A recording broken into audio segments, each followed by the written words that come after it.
Berikutnya, pasca pemilu serentak 17 April lalu, komunitas Merajut Rajut Kejut mengajak warga kembali bersatu dalam keberagaman.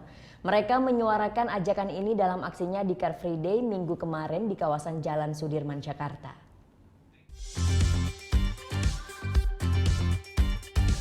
Minggu pagi, komunitas Merajut Rajut Kejut beraksi di Car Free Day Jakarta.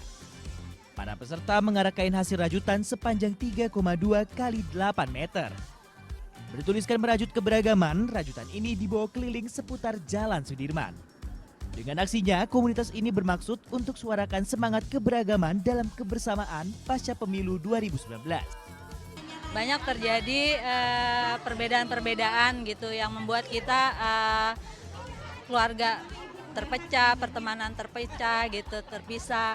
Jadi sekarang sudah selesai, jadi akhirnya kita ingin menyatukan kembali. Makanya kita angkat rajutan dengan tulisan merajut keberagaman.